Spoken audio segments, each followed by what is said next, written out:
Hello and welcome to computer geek.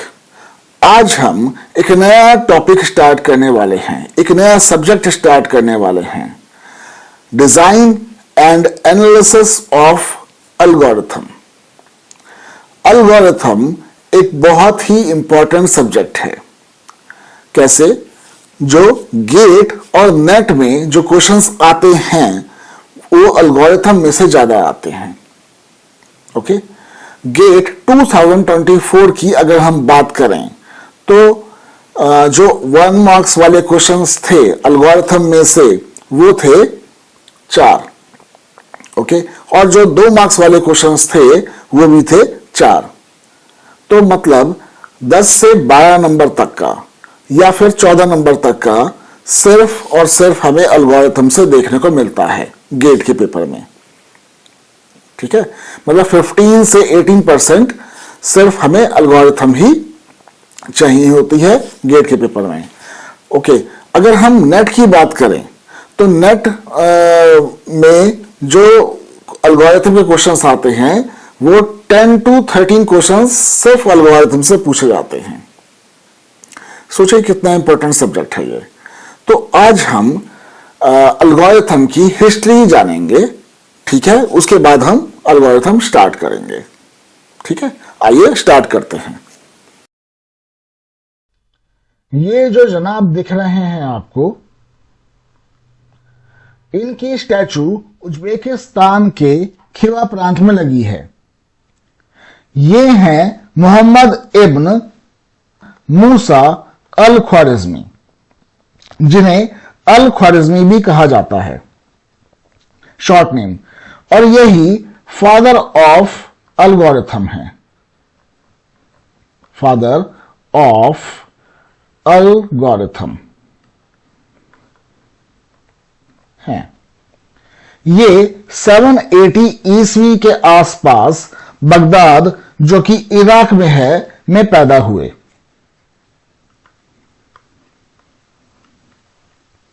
और 850 ईस्वी के आसपास उनका देहांत हुआ।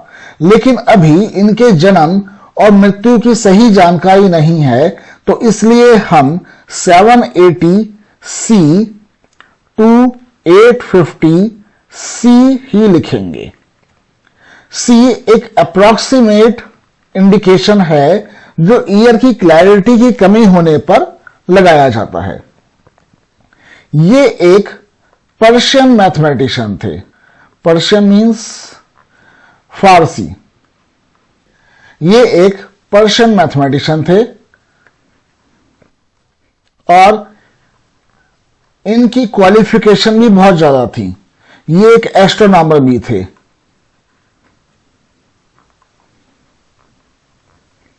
एक एस्ट्रोलॉजर भी थे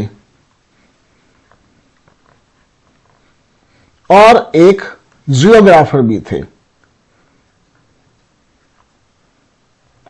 और एक स्कॉलर भी थे। ओके, जो बगदाद के हाउस ऑफ विजडम में रहा करते थे। हाउस ऑफ विजडम एक रिसर्च इंस्टीट्यूशन है, एक रिसर्च इंस्टीट्यूशन है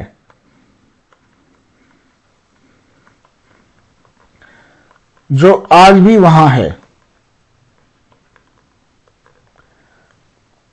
उसमें एक ट्रांसलेशन सेंटर भी है, ट्रांसलेशन सेंटर। ओके, और कई सारे स्कॉलर्स वहां पर Indian books, Greek books, Persian books और कई लैंग्वेजेस वाली बुक्स को अरेबिक या अरबी भाषा उसमें कन्वर्ट किया करते थे, जो कि वहां की मदर टंग है, ताकि जितने भी प्रोफेसर्स या स्कॉलर्स हैं हाउस ऑफ विजडम में, वो जो कि इंडियन लैंग्वेज, ग्रीक लैंग्वेज या पर्शियन लैंग्वेज नहीं जानते, वो उसका अरबी में ट्रांसलेशन पढ़ सके। ठीक है, और सभी सब्जेक्ट्स पर ब्रेनस्टॉर्मिंग या अपनी इंटेलिजेंस दिखा सकें। मेरी मदर टंग हिंदी है और मैं ये चाहता हूं कि जो भी मेरे नेशन के लोग हैं वो ये समझ सकें कि डिफरेंट फॉरेन ऑथर्स क्या कहना चाहते हैं। और mother tongue is very necessary जब भी आप कुछ समझना चाहते हैं। ओके, रशिया, जापान, चाइना और साउथ अफ्रीका, फ्रांस, जर्मनी और अरब के लोग और कई ऐसी कंट्रीज हैं जो कि अपनी मदर लैंग्वेज में ही पढ़ाती हैं। हां, पहले मदर लैंग्वेज में सीखो और उसके बाद आप इंग्लिश या कोई भी अदर लैंग्वेज में आप काम कर सकते हो, लेकिन पहले मदर लैंग्वेज में सीखो कि वो कहना क्या चाहते हैं ऑथर्स। मैंने अपनी वेबसाइट compgeek.co.in पर इंग्लिश और हिंदी में नोट्स लिखे हैं, पर जो भी क्वेश्चन आंसर हैं वो इंग्लिश में ही हैं। ठीक है, जो भी क्वेश्चन आंसर हैं वो इंग्लिश में ही हैं, क्योंकि आपको मैं समझाना मदर लैंग्वेज में चाहता हूं। अगर आप समझ गए कि कॉन्सेप्ट क्या कहना चाह रहा है तो इंग्लिश में भी आप दूसरों को समझा देंगे। ठीक है, तो चलिए अभी टॉपिक पर वापस चलते हैं। अल ख्वारिज़मी को फादर ऑफ एल्गोरिथम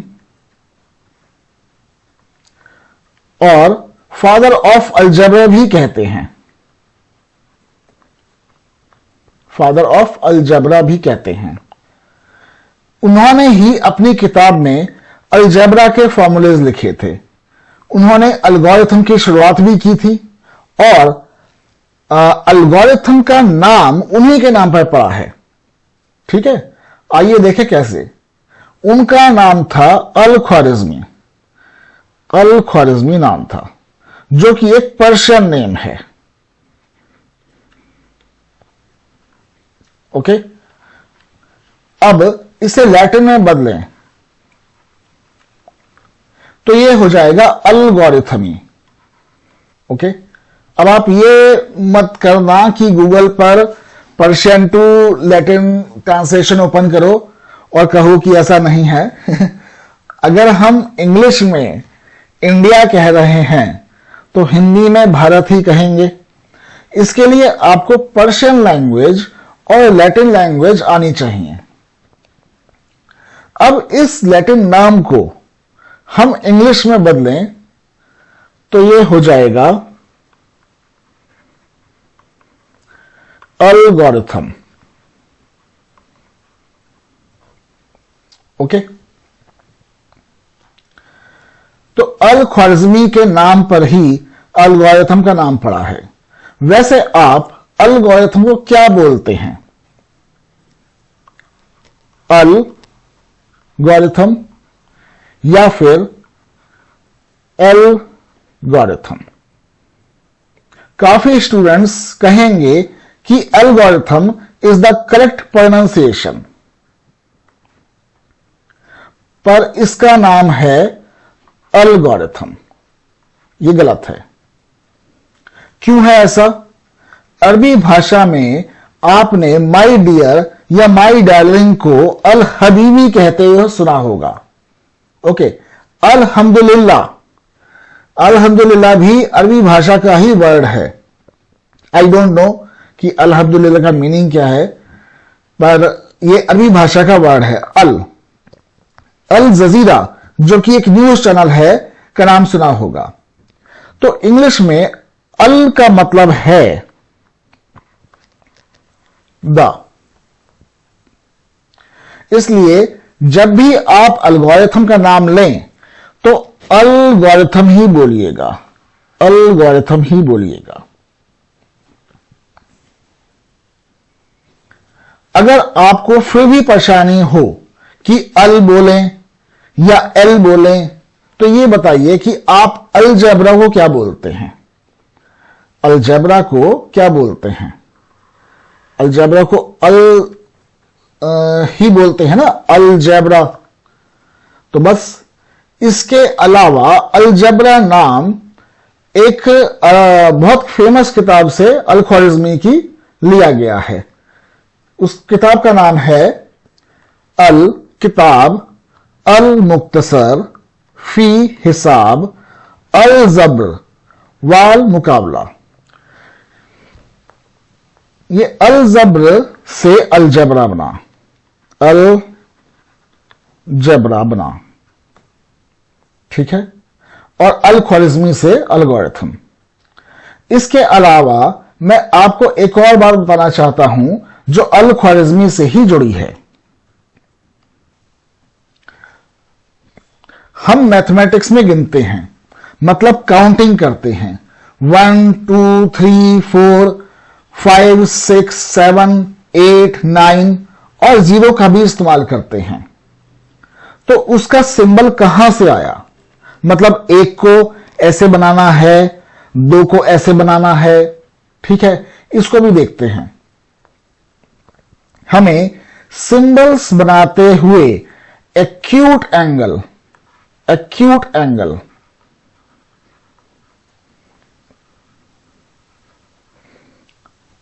और राइट एंगल हमको देखने हैं। अगर एक लिखा है तो केवल एक ही एंगल का प्रयोग करना है, जो या तो एक्यूट हो या फिर राइट एंगल हो। समझ आया? एक ऐसे बनेगा, ठीक है, इसमें जो एक्यूट एंगल है वो है ये, एक एक्यूट एंगल, वन एंगल। तो अगर वन है एंगल है तो ये बनेगा वन, और इसमें कहीं भी आपको एक्यूट एंगल या राइट एंगल नहीं दिख रहा होगा, ठीक है, सिर्फ एक एक्यूट एंगल के अलावा। ये ऑब्ट्यूस एंगल है, ओके, इसको हटा देते हैं। दो का सिंबल ऐसे होगा,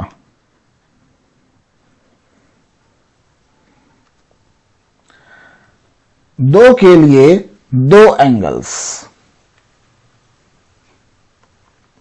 एक दो, ठीक है, टू एंगल्स का प्रयोग होगा। थ्री के लिए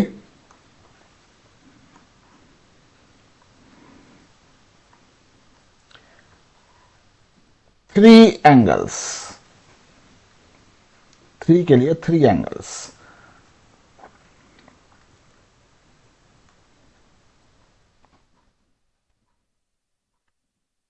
ठीक है।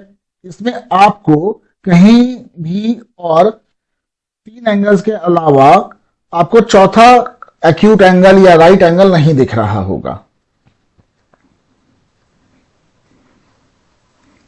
ओके। ये मैं ट्रेडिशनल सिंबल जो अल ख्वारिज़मी ने दिए थे बना रहा हूं, ठीक है। अब देखें चार कैसे बनता है।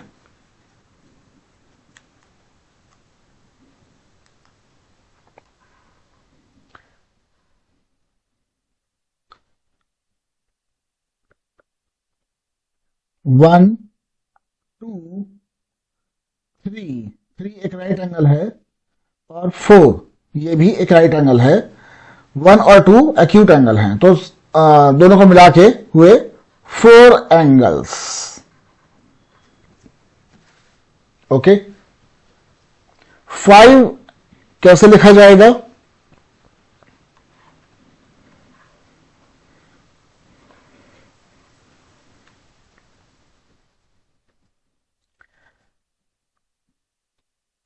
वन टू थ्री फोर और यह है फाइव, फाइव एंगल्स।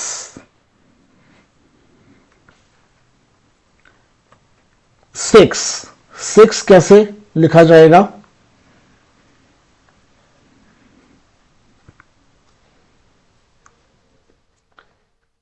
ये है वन टू थ्री 4, 5 एंड 6।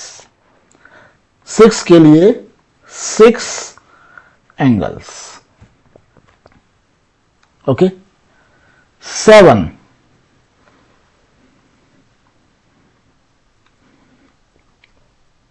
7 के लिए 7 एंगल्स। 1, 2, 3, 4, 5, 6, 7। तो 7 के लिए 7 एंगल्स। अब 8, ये जो लाइंस हैं वो परपेंडिकुलर हैं एक दूसरे के, ये तो इसमें काउंट करते हैं एंगल्स। 1, 2, 3, 4, 5, 6, 7 और 8। 8 एंगल्स इसमें हैं। ओके। अब करेंगे 9 की बारी।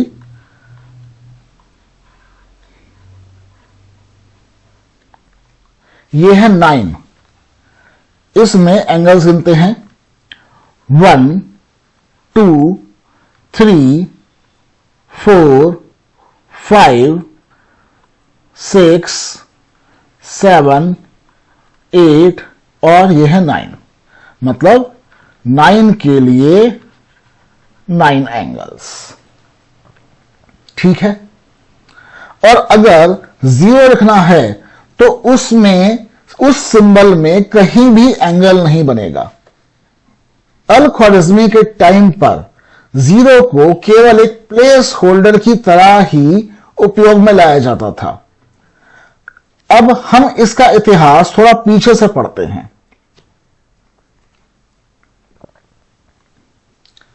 5000 साल पहले 2 सभ्यता थी, सुमेरियंस और इजिप्शियंस।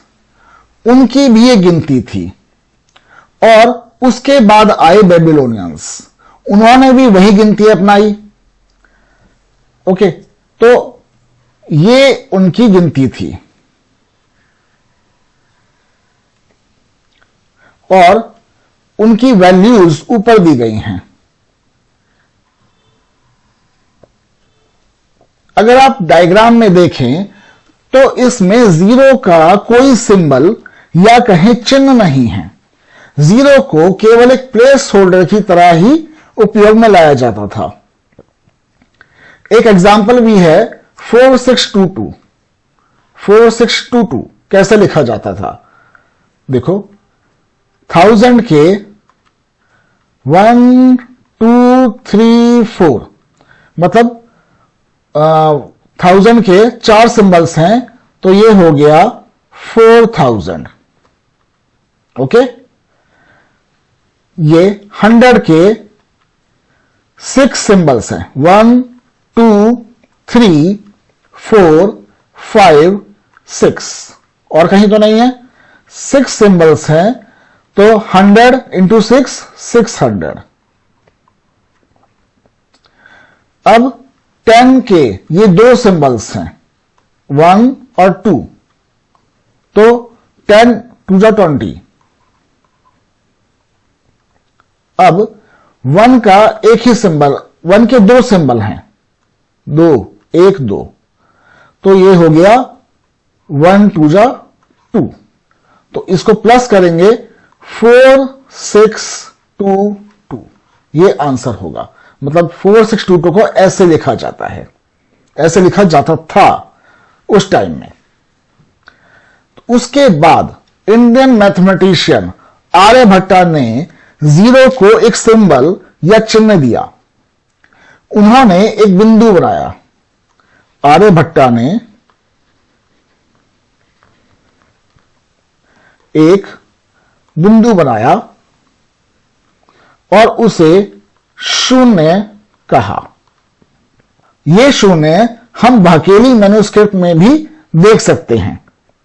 उसके बाद ये अरब देश पहुंचा जब आर्यभट्टा की बुक आर्यभट्टीय और भकेली मैन्युस्क्रिप्ट की कॉपी अरब पहुंची। तब अल ख्वारिज़मी ने उन पर रिसर्च किया और उन्होंने अलजेब्रा की खोज की और एल्गोरिथम की खोज की। उन्होंने जीरो को ऐसा ही बनाया, मतलब अल ख्वारिज़मी ने जीरो को ऐसा ही बनाया जैसा आज हम पढ़ते हैं। उन्होंने आयताकार या ओवल शेप दिया। ठीक है, ओके। इन्होंने आयताकार या ओवल शेप दिया। देखिए कहीं भी एंगल नहीं बन रहा है। Okay, zero angle. Al Khwarizmi ने जीरो को सिफर कहा, मतलब खाली। ओके, जिसे बाद में क्रिप्टोग्राफी का साइफर बना,